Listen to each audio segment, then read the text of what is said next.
Se tem um dia...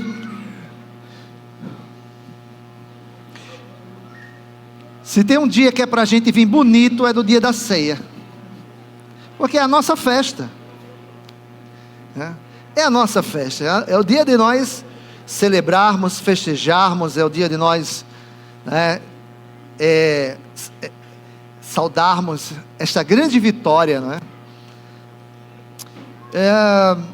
Deus tem algo muito poderoso para nós hoje. Isaías 43, verso 18 e verso 19. Isaías 43, verso 18 e 19. Eu vou ler o mesmo texto em duas versões. A primeira na versão atualizada e depois na versão a mensagem. Na versão a mensagem, tá? Então primeiro na versão atualizada, depois na versão a mensagem. Eu gosto dessa versão a mensagem porque ela tem um modo de falar que é muito interessante, que parece que ela detalha mais o texto. Isaías 43, 18 e 19, diz assim a palavra do Senhor: não vos lembreis das coisas passadas, nem considereis as antigas. Eis que faço coisa nova, que está saindo à luz, porventura não percebeis? Eis que porei um caminho no deserto e rios no ermo. Na versão a mensagem, esse mesmo texto fala assim: esqueça o que aconteceu, não fique lembrando das velhas histórias. Fiquem atentos, não se distraiam. Vou fazer uma coisa diferente. E está para acontecer, não está percebendo? Estou abrindo uma estrada através do deserto, fazendo correr rios em terras devastadas. Aleluia. Esta é uma palavra para o povo que estava no cativeiro da Babilônia. O povo estava no cativeiro, por 70 anos. E Deus trouxe uma palavra para o povo, que foi exatamente isso. Uma palavra que Ele iria fazer algo muito extraordinário na vida do povo. O que acontece é que aquele povo vivia num saudosismo. Eles viviam nas lembranças do passado, de como eles viviam, como era a terra, como era o templo. Isso é tão real, né? Isso é tão real, que eles escreveram o Salmo 137, verso de 1 a 3, eles falam justamente desse saudosismo. Diz assim: às margens do rio da Babilônia, nós nos assentávamos e chorávamos, lembrando-nos de Sião. Nos salgueiros que lá havia, pendurávamos as nossas harpas, pois aqueles que nos levaram cativo nos pediam canções, e os nossos opressores que fizéssemos alegres, dizendo: entoai-nos algum dos cânticos de Sião. Então veja, eles estavam numa tristeza, e eles estavam ali passando por uma situação que eles não tinham alegria de cantar, não é? O texto diz que eles penduravam as harpas no salgueiro. Salgueiro é uma árvore que tem muito lá naquela região, né? Da Mesopotâmia, Israel e etc. Tá? Porque a gente está falando aqui exatamente na região da Mesopotâmia. A Babilônia, ela foi fundada pelo neto de Noé, chamado Nimrod. Nimrod fundou Babel, né? E depois, quando Deus confundiu as línguas de Babel, ele saiu dali e fundou Babilônia. A palavra Babilônia, não é? Na linguagem babilônica significa portal dos deuses, mas na linguagem do povo de Israel é confusão, porque vem de Babel, tá? A Babilônia, ela foi tomada por vários por vários reinos, tá? E um dos reinos foram os assírios, né, que tomaram, e depois dos assírios vieram os caldeus, do qual o rei era Nabucodonosor, que era o atual rei da história do episódio que nós estamos lendo. Então, nesse episódio, o atual rei da Babilônia era Nabucodonosor. Nabucodonosor, que era caldeu, ele tinha um exército muito poderoso, e eles sitiaram Jerusalém por 1 ano. E as provisões deles acabaram. Por quê? Porque quando os exércitos vinham, a tática que eles tinham era: cerca a cidade, não deixa ninguém sair. Aí eles diziam assim: tá bom, aqui a gente tem provisão, a gente tem água, tá bom, agora até quando? E aí chegava uma época que eles se rendiam, porque não tinha mais o que comer, mais o que beber. Então Nabucodonosor levou o povo para o cativeiro da Babilônia, né, do qual a gente conhece a história de Daniel, né, e levou também os utensílios do templo, derrubou Jerusalém e derrubou o templo de Salomão. O templo de Salomão ficou somente as ruínas, tá? Só as ruínas do templo, porque o templo foi totalmente derrubado. Então, o texto que nós lemos, eles estavam vivendo nesse contexto. Mas você sabe por que eles ficaram cativos 70 anos, exatamente 70 anos? Porque eles deixaram de dar o ano sabático a Deus. Por 490 anos, eles infringiram a lei de Deus, não dando o ano sabático ao Senhor, que é o 7º ano. Eles não deveriam trabalhar, eles deveriam depender de Deus, porque no 6º ano, Deus dava colheita por 2 anos, tá? No 6º ano. Então era um ano em que eles ficavam descansando, a terra descansava, os animais descansavam, e era um ano que eles estudavam a lei de Moisés. Era um ano também que Deus libertava os escravos.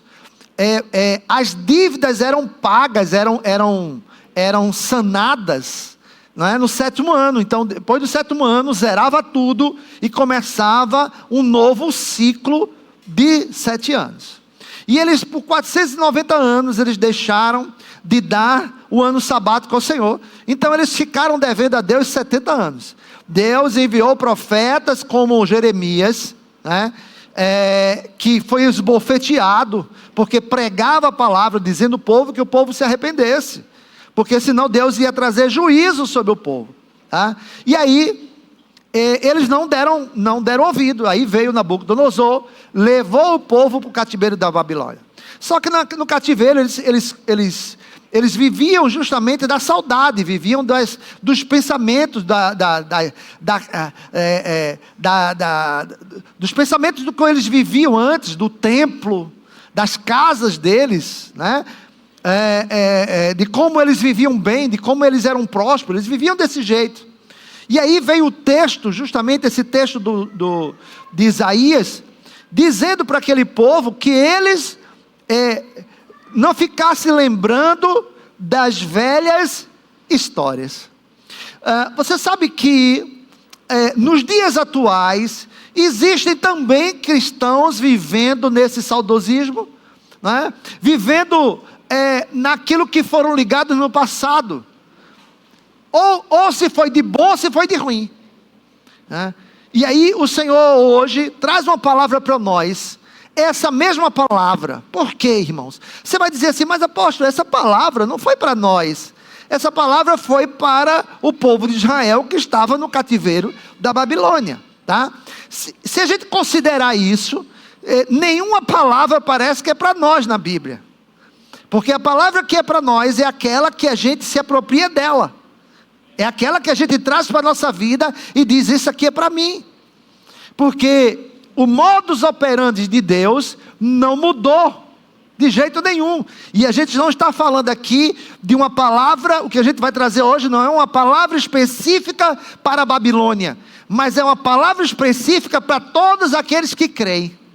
Porque quando a gente conhecer esta palavra a fundo, a gente conhecer o que Deus fez através dessa palavra, né, a gente vai dizer assim: eu quero esse negócio para mim. Eu tenho certeza que você vai dizer isso, né? Porque tem muita gente que é literal, né? Tem muita gente que é literal e diz assim: não, essa palavra não é para nós hoje, essa palavra é para o povo que vivia no cativeiro, então não se aplica a nós. Então tem gente que vive desse jeito. Mas deixa eu dizer um negócio para você, né?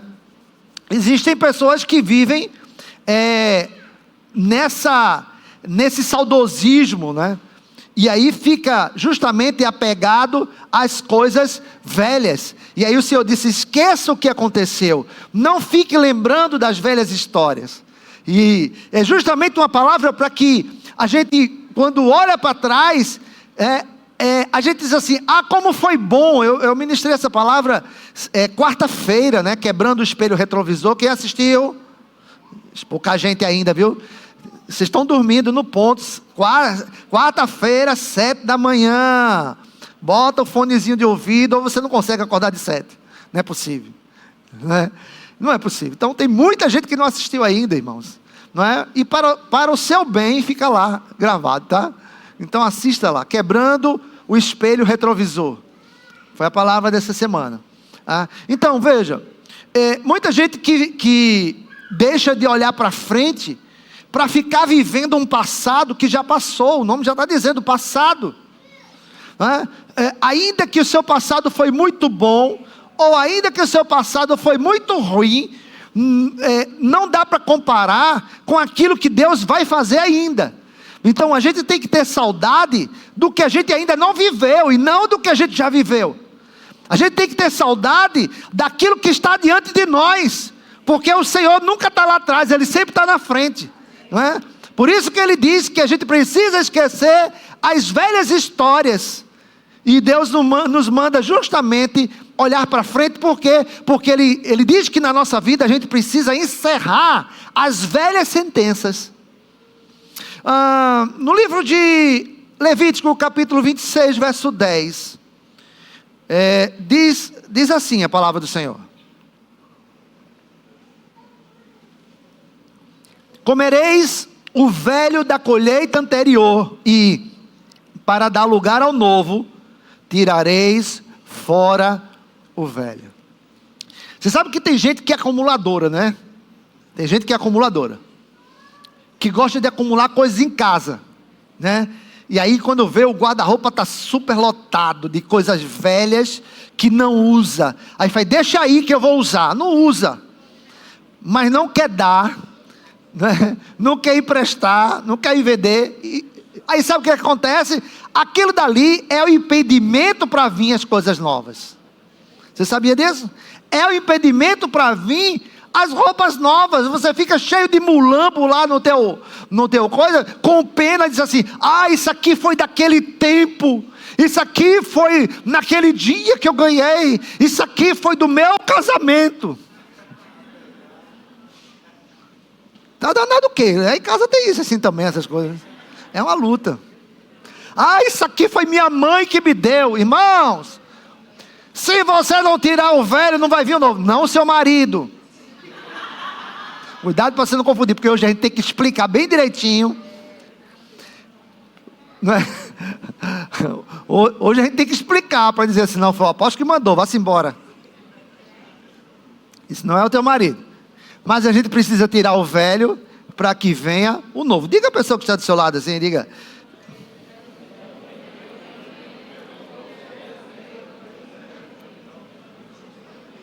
então você vai fazer uma geral na sua casa. O que tiver de coisa velha você vai jogar fora. Quantos recebem? Não vai fazer falta não. Você vai fazer o teste da palavra. Você vai fazer o teste de Levítico 26, 10.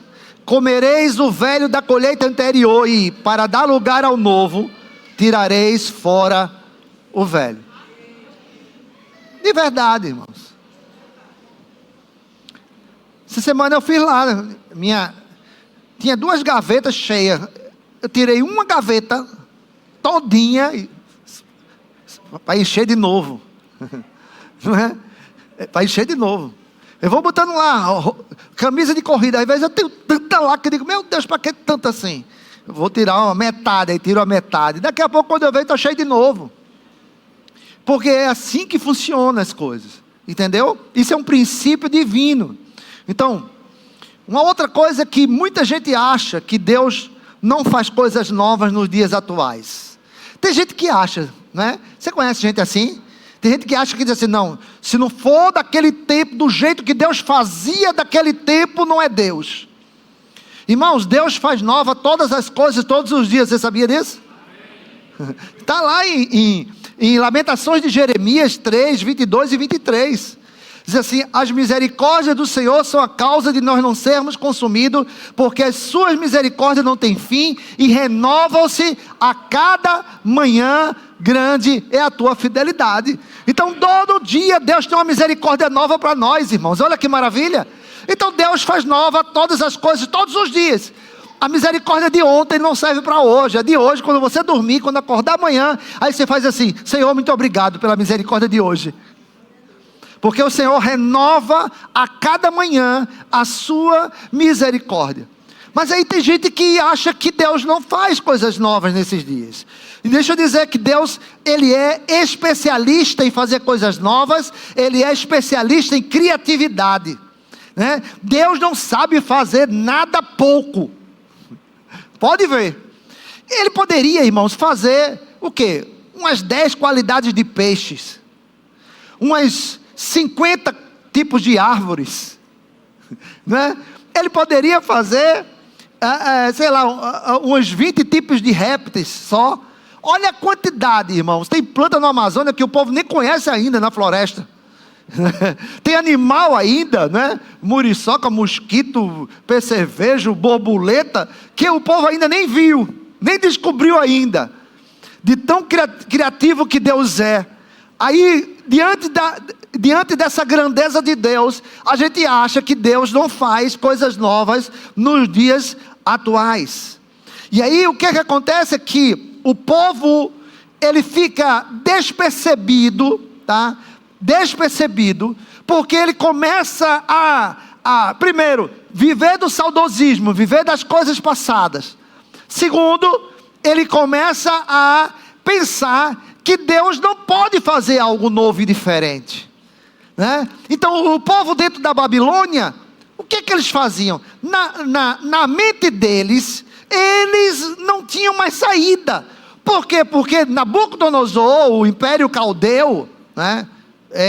De Nabucodonosor, era um império muito poderoso. A Babilônia, né? A Babilônia era uma cidade assim, impossível de ser conquistada. Impossível. Era uma cidade tão grande, tão poderosa. Todo mundo conhece a história, né, dos jardins suspensos da Babilônia, que era uma das 7 maravilhas do mundo antigo, né? E aí eles tinham torres chamadas zigurates, que eles plantavam em cima das torres. Era uma coisa lindíssima, lindíssima. Era uma cidade assim, extraordinariamente bonita, próspera, bem armada, com um exército muitíssimo poderoso, tá? Então, quando ele olhava para aquela situação, o que eles pensavam? Saudosismo, tá? Foi o que a gente falou. Mas como foi bom aquele tempo. Mas a gente se lembra da época de Jerusalém, como a gente vivia, como a gente tinha as nossas casas, né? Como a gente comia as comidas lá da terra prometida, como a gente adorava o Senhor no templo. Eles viviam assim.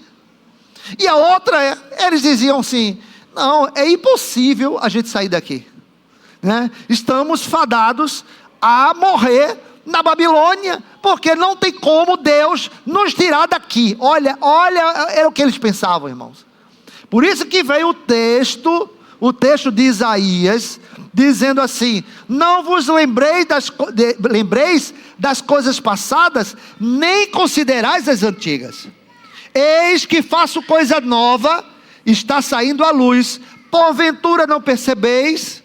eis que porei um caminho no deserto e rios no ermos. Agora deixa eu dizer o que foi que Deus fez com o seu povo. Deixa eu lhe dizer. Primeira coisa, irmãos, veja, Deus levantou uma pessoa que nem conhecia ele, um homem chamado Ciro. Veja o que Deus fez para o povo. Veja, para aquele povo, Deus não tinha nada de novo para fazer. Para aquele povo, Deus não ia fazer nada de diferente, porque na mente deles, o Deus que fazia era o mesmo Deus do passado, e eles nunca tinham visto algo novo e diferente na Babilônia que Deus tinha feito. Aí Deus vem para ele e diz assim: eu vou fazer uma coisa nova, eu vou fazer uma coisa diferente, eu vou fazer algo que vocês nunca viram. Aí a primeira coisa, irmãos, ele chamou um homem. Ele chamou um homem e disse assim, Isaías 45, de 1 a 3. Isaías 45, de 1 a 3. Ele disse assim: assim diz o Senhor ao seu ungido. Ao seu ungido? Tem uma versão que diz: assim diz o Senhor ao meu pastor Ciro. Olha que coisa, era um ímpio, irmãos, que não conhecia ele. Diz assim: a quem tomo pela mão direita para abater as nações até a sua face, e para distinguir os lombos dos reis, e para abrir diante dele as portas que não se fecharão. Eu irei adiante de ti, endireitarei os caminhos tortuosos, quebrarei as portas de bronze, despedaçarei as trancas de ferro, dar-te-ei os tesouros escondidos e as riquezas encobertas, para que saibas que eu sou o Senhor, o Deus de Israel, que te chama pelo teu nome. Você acha que isso foi verdadeiro, o que aconteceu? Deixa eu te dizer um negócio. Veja, ele disse assim: Ciro, você é o meu ungido, eu vou te usar, e você vai me servir. Você nem me conhece, mas você vai me servir. Eu vou dar os tesouros escondidos, recursos, e vou dar estratégias e poder para quebrar as portas de ferro. Isso daí, irmãos, chamou o rei Ciro, o rei da Pérsia, para tomar a Babilônia. E aí, irmãos, olha que coisa tremenda Deus fez, porque Deus fez uma coisa diferente. Você lembra que ele disse: eu vou fazer uma coisa diferente? Como é que o rei Ciro entrou na Babilônia? Como é que o rei Ciro entrou na Babilônia? Ele fez uma obra de engenharia fantástica, porque o rio Eufrates passava por dentro da Babilônia, o rio Eufrates, tá? E aí o que aconteceu? O rei Ciro armou um esquema de engenharia poderoso e bélico. Para quê? Porque teve um dia que teve uma festa onde toda a Babilônia entrou em festa, todo mundo celebrando, festejando, bebendo, gente bêbada, aquele negócio todo. E aí veio Ciro e fez uma obra de engenharia que ele desviou o leito do rio Eufrates. Desviou. Quando ele desviou, ele fez um sangramento no rio, porque o rio Eufrates é muito caudaloso, é muito grande, é muito poderoso. Mas aí ele fez um desvio, e aí o leito do rio ficou muito baixinho, entende? E aí o exército dele aproveitou que o povo estava naquela celebração, e pelo leito do rio eles entraram, derrubaram as portas e invadiram Jerusalém e tomaram Jerusalém, porque Deus disse: eis que eu vou fazer uma coisa diferente que vocês nunca viram. Nunca, irmãos, existiu na história um reino que tomou um outro reino com essa estratégia. Mas quem foi que deu a estratégia a eles? Quem foi que deu a estratégia a ele? Deus. Veja a palavra de Isaías e vamos ver se vai ser cumprido. A outra coisa que Deus fez: Você lembra quando ele disse assim: Ciro, você vai cumprir o meu propósito? E qual era o propósito de Deus? Era libertar o seu povo. Aliás, eram dois. Veja, eram dois. Primeira coisa, Ciro, quando ele assumiu o reinado, veja, olha a palavra dele, no livro de Esdras, capítulo 1, Esdras capítulo 1, verso de 1 a 3. Esdras 1, de 1 a 3 diz assim: no primeiro ano de Ciro, rei da Pérsia, para que se cumprisse a palavra do Senhor por boca de Jeremias, despertou o Senhor o espírito de Ciro, rei da Pérsia, o qual fez passar pregão para todo o reino, como também por escrito, dizendo: assim diz Ciro, rei da Pérsia: o Senhor, Deus dos céus, me deu todos os reinos da terra e me encarregou de lhe edificar uma casa em Jerusalém de Judá. Quem dentre vós é de todo o seu povo, seja o seu Deus com ele, e suba a Jerusalém de Judá e edifique a casa do Senhor, Deus de Israel, que é Deus que habita em Jerusalém. Viu? Deus chamou ele, irmãos. Ele disse assim: você nem me conhece. Quando ele entra na Pérsia, ele reconheceu que ele conseguiu aquele feito por meio do Senhor, e disse assim: e o Senhor me encarregou, não só de libertar o seu povo, mas também de edificar a casa do Senhor. E aí, irmãos, veja que coisa interessante. Ele estabeleceu um edito em que o dinheiro para a reconstrução do templo de Jerusalém sairia dos cofres do rei. Um povo que um dia choramingava, um povo que um dia colocava suas harpas no salgueiro porque não poderia cantar, ouviu uma palavra dizendo assim: eis que vou fazer coisa nova que vocês ainda não viram, eis que eu vou fazer uma coisa diferente que vocês ainda não experimentaram, eis que eu vou fazer uma coisa e já está perto, está saindo à luz, vocês não estão percebendo, vocês não estão entendendo, vocês se liguem, vocês foquem no novo de Deus, e não vivam o velho da sua vida. Quem está entendendo essa palavra? Você aplica a sua vida, irmão. Esdras capítulo 6, verso 3 e 4.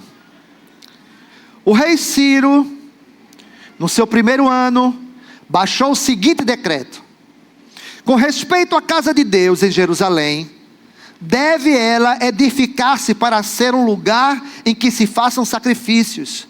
Seus fundamentos serão firmes, a sua altura de 60 côvados e a sua largura de 70 côvados, com 3 carreiras de grandes pedras, uma de madeira e uma de madeira nova. A despesa se fará da casa do rei. Viu? Quem vai pagar sou eu, ele disse. Quem vai pagar sou eu. Como é que você vai aplicar essa palavra na sua vida? Me diga. Como é que você vai aplicar isso? Quem sabe você está vivendo exatamente das glórias do passado. Ah, como foi bom. Ah, aquela vida que eu vivia. Ou quem sabe você está vivendo dos choros do passado. Ah, como eu sofri. Ah, como eu passei dificuldade. Ah, como foi miserável a minha vida. Independente de qualquer uma da situação, o Senhor disse: foque no novo de Deus. Né? Foque, ele disse assim: esqueça as velhas histórias. Esqueça aquelas conversas. Não é? Fique atento, perceba. Cuidado para você não perder o time de Deus, irmãos. Preste atenção. Deus tem um tempo de fazer as coisas. Tem muita gente que diz assim: tudo é no tempo de Deus. Mas você tem que saber que tempo é esse. Você tem que estar atento ao tempo de Deus. Jesus disse isso, não foi? A respeito da sua volta. Quando é que você vai voltar? Ele disse, fique atento no tempo de Deus. Olhe, ele disse, quando a figueira começar a florescer, é sinal de que está voltando o Filho do Homem. Né? Ele disse, vai ter os sinais nos céus, né? Vai ter guerras, rumores de guerra, todas essas coisas. Ele disse, fique atento aos sinais. Quando Elias estava esperando uma grande chuva, apareceu uma nuvem como a palma da mão do homem, e ele disse, Acabe, come e bebe, porque eu já ouço o ruído de grande chuva. Sabe por que ele viu como a palma da mão do homem? Porque ele estava focado no novo de Deus, focado naquilo que Deus vai fazer novo, não um remendo das coisas velhas que passaram, não um requintado das coisas velhas que passaram. Mas o Senhor está dizendo que Ele vai fazer coisa nova, coisa diferente. E é tremendo porque Ele diz assim, eis que faço coisa nova, está saindo a luz, porventura não percebeis? Esse é o problema, irmãos. Esse é o problema. É exatamente isso. É você perceber, não é a disponibilidade que Deus tem de fazer o que Ele disse que ia fazer.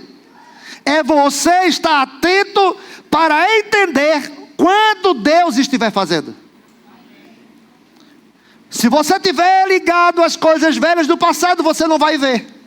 Se você estiver ligado ao saudosismo do passado, você não vai perceber. Se você estiver com aquela ideia de que Deus não faz nada novo, de que Deus não faz coisa diferente, você não vai perceber. Porque o Senhor está dizendo para nós, fique atento, foque no novo de Deus. Né? Preste atenção, fique sensível, para você entender o momento que Deus começar a agir. Porque o texto diz assim, né? Eis que faço coisa nova, está saindo a luz, porventura não percebeis? Ou seja, já está no forno, né? Já está sendo feito, já está sendo preparado, mas você precisa perceber isso, irmão. Você precisa entender que Deus está fazendo coisas novas na tua vida. Você precisa entender que Deus está fazendo uma coisa diferente, que você ainda não viu, não entendeu, você não sabe como é que Deus vai fazer. Porque quem vivia na Babilônia nunca poderia entender que o rei Ciro poderia usar aquela estratégia, entrar lá, né, sem conhecer a Deus, um rei pagão. Entra lá, se converte ao Deus de Israel, liberta o povo, libera os utensílios da casa do Senhor, e ainda paga para reconstruir o templo do bolso dele. Isso não passava na cabeça dele, como não passa na nossa cabeça o que Deus está fazendo nesses dias. Só quem está percebendo, só quem fica atento, só quem está focado no novo. Se você está ligado às coisas velhas, você não vai ver o novo de Deus acontecendo. É isso. E aí o texto diz assim, não se distraiam. Vou fazer uma coisa diferente. Está para acontecer. Não estão percebendo? Não se distraia. Fiquem atentos, irmãos. Porque senão as coisas passam. E você vai dizer assim, mas Deus não falou que vai fazer uma coisa nova? Falou, já fez e você não viu. Falou, fez e você não percebeu. Falou, fez e você não escutou, e você não entendeu. Por quê? Porque estava ligado às coisas do passado. Se você não remover as velhas sentenças da tua vida, você não vai poder ver esse novo. Quando Deus chamou Josué capítulo 1, verso 1 e verso 2, ele disse assim, Josué, meu servo Moisés é morto. Pega este povo e passa o Jordão para a terra que eu prometi aos vossos pais, Abraão, Isaque e Jacó. Entende isso? Ele encerrou a sentença. Ele entregou nas mãos de Josué, mas ele disse, o meu servo Moisés é morto. Ou seja, acabou o tempo de Moisés, agora é o seu tempo. Você precisa entender essas coisas, irmãos, porque se você estiver ligado às velhas sentenças, você fica saudosista. E os saudosistas não percebem as coisas que Deus está fazendo, porque estão ligados às velhas sentenças. Então, qual é a solução? Foque. Você não acredita nisso? É por isso que as coisas não acontecem. Qual é a solução? Foco no novo de Deus. Por que isso? Porque tudo que você foca amplia. Já percebeu? Eu vou te dizer um negócio. Você quer comprar um carro, uma moto, você quer comprar uma roupa. Você já viu que você... eu quero comprar um carro. Você vê esse carro na tua frente toda hora, todo instante. Eu quero comprar uma determinada moto, uma determinada roupa. Parece na tua frente. Você vai, rapaz, que coisa, não é? Parece que todo mundo tem isso e eu nunca vi. Mas sempre esteve lá. O problema é que você não estava focado nisso. Quando você foca, amplia. Entendeu? Então, as coisas de Deus são imperceptíveis aos distraídos.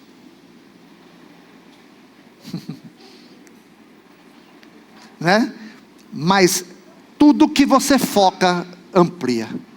Se você focar no novo, irmãos, uma nuvem como a palma da mão do homem, para você, ampliou. Ele disse, já vejo um ruído de abundante chuva.